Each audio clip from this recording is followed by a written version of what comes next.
시청자 여러분 안녕하십니까. 일사년의 새 아침이 밝았습니다.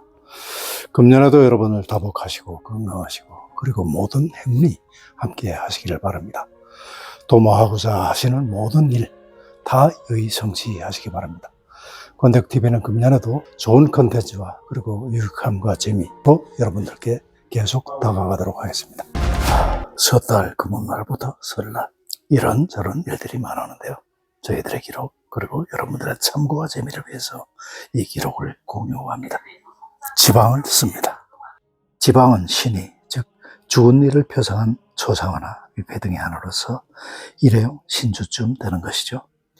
붙인 종이라는 뜻인데 본격적인 신인 신주나 위패는 제사 직전 사자의 이름, 관직 등을 종이에 적어서 제작하고 제사 후에 태워버립니다. 중국은 송나라, 한국에는 조선 초기부터 사용해왔습니다. 현대 들어서는 어르신이 한번 쓰는 걸 그냥 복사해서 쓰거나 아예 워드 프로세서로 작성해서 출력해서 사용하기도 합니다. 경우에 따라서는 지방을 코팅해서 보관하고 태우지 않고 재사용하는 경우도 있습니다. 아이패드에 써서 대신하는 집다고 하네요. 이 지방을 쓰는 법은요. 현은 존경의 의미로서 지방에 첫 글자 붙이는데 제주의 아랫사람한테는 쓰지 않습니다. 고는 돌아가신 아버지, 비는 돌아가신 어머니를 의미하며 할아버지, 할머니의 경우 조구, 조비, 그 위로 올라갈수록 증조, 고조식으로 칭호가 붙게 됩니다. 학생은 특별한 관직이 없거나 깊은 공부를 하지 않은 경우를 말하므로 고인이 관직에 몸담았다는 인물이라면 관직명을 적을 수 있습니다. 학생 또는 처사라고도 하는데 18세 미만의 죽은 자는 수제나 수사라고도 합니다. 부군은 자신의 윗사람인 경우에 사용하며 아랫사람한테 직접 이름을 씁니다. 여자 쪽엔 유인이라고 쓰고 본관 성씨를 이어서 쓰는데 사실 유인은 조선시절 외명뼈 종구품에 해당되는 명칭이었지만 그냥 벼슬 없는 사람들도 함께 사용하는 단어입니다. 가장 보편적으로 쓰는 학생 부군신에는 영화 제목으로도 쓰인 적도 있는데 벼슬하지 못했거나 깊은 공부를 하지 않은 보통의 남성을 의미합니다. 이렇게 말은 쉬워도 실제로 쓴다는 것은 그렇게 쉽지 않은 일이거든요. 왜냐하면 조부모 그리고 부모님들의 그 본향과 이걸 전부 다 알아야 되기 때문에요. 저희 큰 놈들은 이거를 오래전부터 지금 맡겼는데요. 이 녀석은 이제 컴퓨터를 찾아가면서 이 지방을 씁니다. 그렇게 이제 써보라 대순자야. 네. 한번 써봐야 이제 다음에 알지. 그치? 명절에는 또 기억할 만한 에피소드도 있습니다. 그 중에 하나가 위스키, 60년 된 위스키 에피소드입니다. 얼마 전에 고가 당신이 30년 전에 사온 위스키가 한 병 있다. 그래서 그게 뭐냐 오늘 한번 까보자 이렇게 돼서 이제 장롱을 열고 위스키를 꺼냈습니다. 발렌타인 30년 살이니까 지금으로부터 또 30년 전에 산 것이니까 60년 된 위스키입니다. 기대가 컸죠. 30년짜리만 해도 굉장히 맛이 좋은 위스키인데 60년을 성숙시켰으니까 얼마나 진기한 맛이겠는가. 정말로 기대가 정말 컸습니다. 옛날 거네. 이거 요즘 이렇게 안 나와. 고이 그 포장을 뜯고 그리고 이제 그 개봉을 실시를 했는데 나무 상자에 들어있어요. 나무 상자에. 그 나무 상자가 근데 열리지가 않는 거야. 그래서 이렇게 해봐도 안 되고 저렇게 해봐도 안 되고 결국은 아들놈 시켜가지고 거기다가 이제 포구 같은 거 집어넣고 겨우 이제 그거를 수련을 잘한다. 열었거든요. 가만 있어. 가만 있어. 응? 너 손 다쳐. 하자. 엄마가 더 열을게. 가만 있어. 오. 깨지진 않았네. 깨지진 않았는데 이게서 흘렀어. 이거 좀 빼봐 순자야.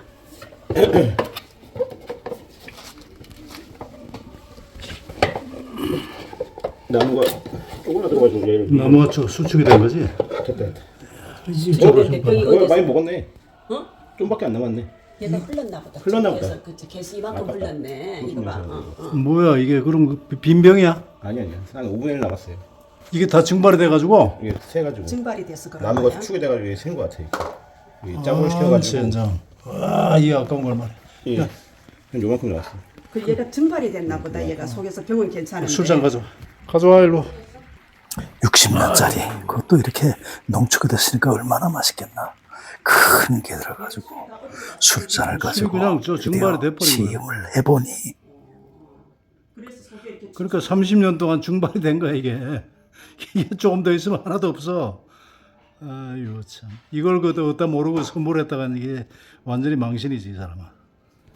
시음을 해봅니다. 아 이게 정말 실망도 그런 실망이 없어요. 이게 먹어보니까 완전히 거의 맹물이더라고요. 어떻게 된 거냐면요. 자, 점 한번 해. 자, 점. 60년짜리 바렌타인.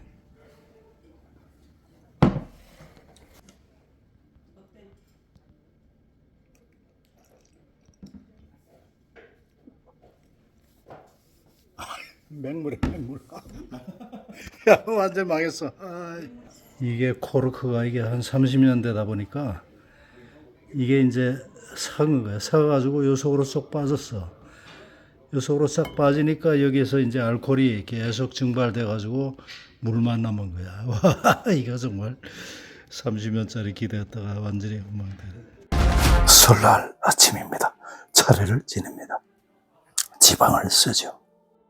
지방은 신이, 즉 죽은 이를 표상한 조상화나 위패 등의 하나로서 일회용 신주쯤 되는 것이죠.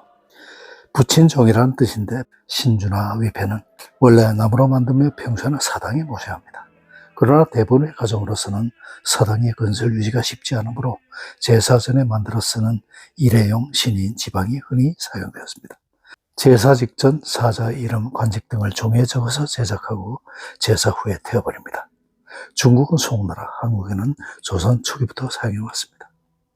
현대에 들어서는 어르신 한번 쓰는 걸 그냥 복사해서 쓰거나 아예 워드 프로세서로 작성해서 출력해서 사용하기도 합니다. 경우에 따라서는 지방을 코팅해서 보관하고 태우지 않고 재사용하는 경우도 있습니다.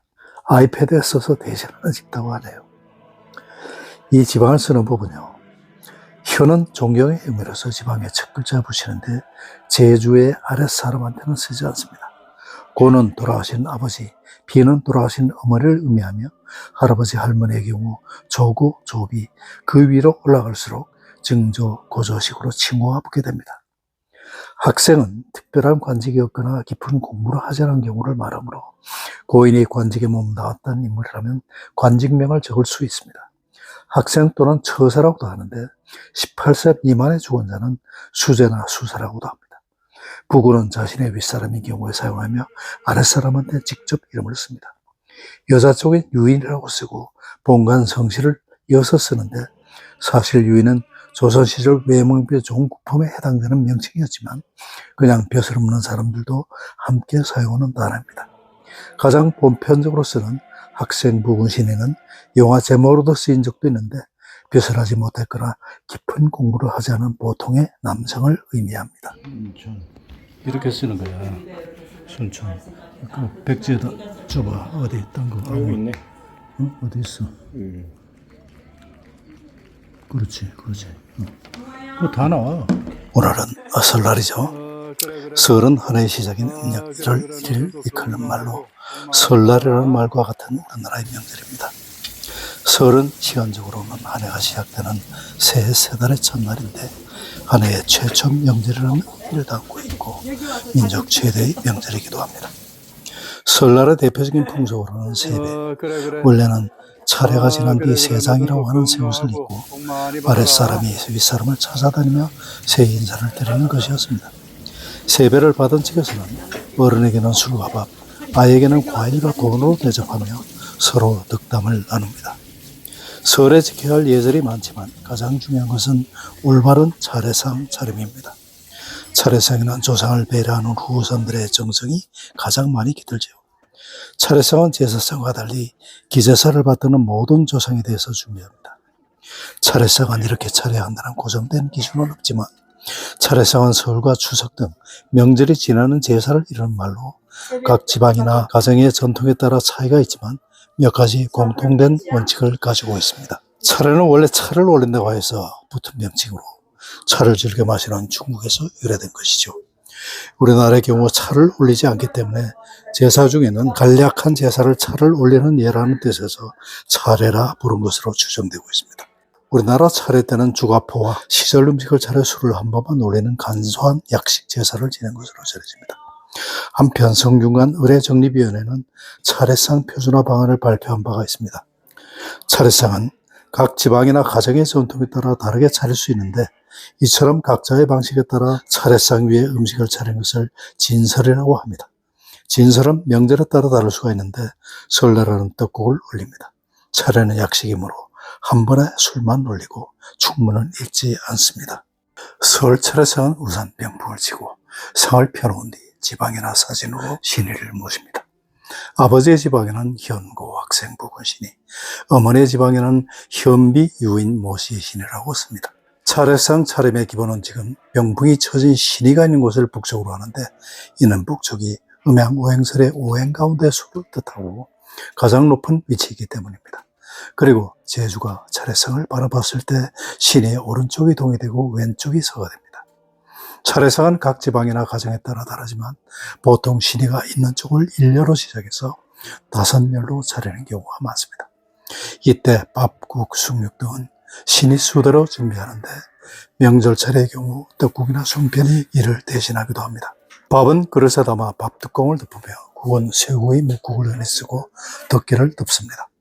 상은 신의가 있는 쪽을 1열로 보면 1열은 밥, 국, 떡국, 2열은 구이전, 3열은 탕, 4열은 나물김치, 포, 5열에는 과일과 과자 등이 올라갑니다.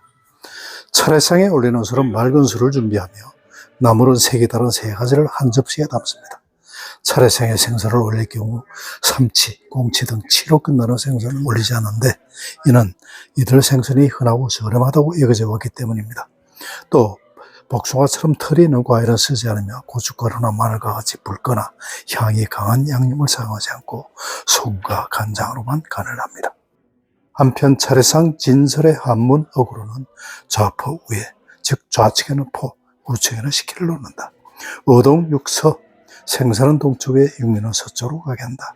동두섬이 생산의 머리가 동쪽으로, 꼬리는 서쪽을 향하게 놓는다. 좌반 우계, 좌측에는 밥, 우측에는 국을 올린다. 조율 이시, 좌측부터 대추, 밤, 배, 꽃감의 순으로 올린다.